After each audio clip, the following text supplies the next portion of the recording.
We are less than 24 hours away from Halloween, as trick-or-treaters will be out celebrating the holiday tomorrow night. I'm joined by Parkersburg Police Chief Matthew Board to talk more about trick-or-treat safety. Police Chief Board, thank you so much for joining me. Thanks for having me. Of course. Now, I want to talk to you, obviously, one of the most favorite holidays around here for kids, especially getting a lot of candy and stuff, but we want them to be safe as well when they go out there tomorrow night. So can you just give us some tips for parents out there in the Mid-Ohio Valley for what they should be doing for their kids tomorrow night? Absolutely. And, none of these are earth-shattering, but a lot of common sense. On the child side or the parents and kids side, there's some steps to be taken. I would encourage parents to make sure their child, as they go out, has something on that's brighter colors. A lot of Halloween costumes, or either a witch or a scary mask, dark colors. Make sure something on there has some sort of reflection or light color. If that's not possible, a flashlight's great. Something of that nature to make them a little more visible. To kind of piggyback that, a lot of the younger kids, grade school kids, it's really cool to go out trick-or-treating by themselves. Have kind of that moment of independence. And for the lack of a better term, independence.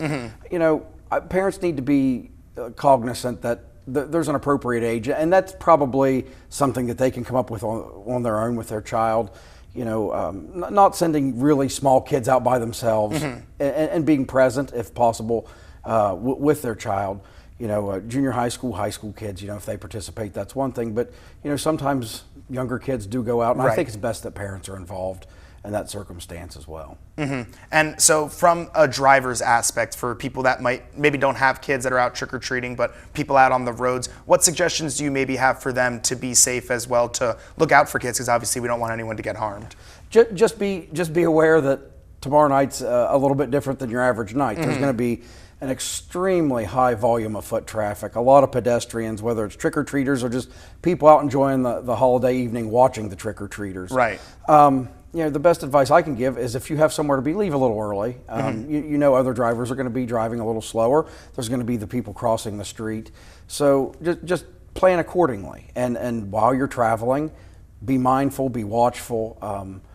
Nothing is worth a child being hurt. No event, whether it's a movie or dinner plans or even getting to work, is worth a child getting hurt. So be mindful of what the night is and what it entails, and just make sure everybody makes it home with a good evening and good stories at the end. Absolutely. And I do want to ask too, within Parkersburg, are there any specific hours that are kind of open for trick-or-treating, or does it go on all night? Can you kind of break that down for us? In Parkersburg city limits, it's 6 to 7:30. Okay.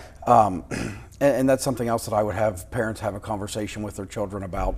A lot of people take the time to leave the porch lights on and expect the knocks on the door, but make sure they have the talk with the children, if they are going to be out on their own, to come back home by 7:30, because we do have people within the community, whether they work, they're elderly, or just trying to relax in the evening. They don't want that knock at 9:30. So for safety's sake there as well, it's time, when it's time to be done at 7:30, it's time to be done. And also, something I forgot to mention is from the pedestrian standpoint.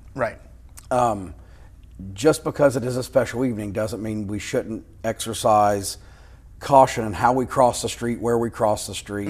If we can cross at a corner like we're supposed to, that's best practice, because that's what drivers expect.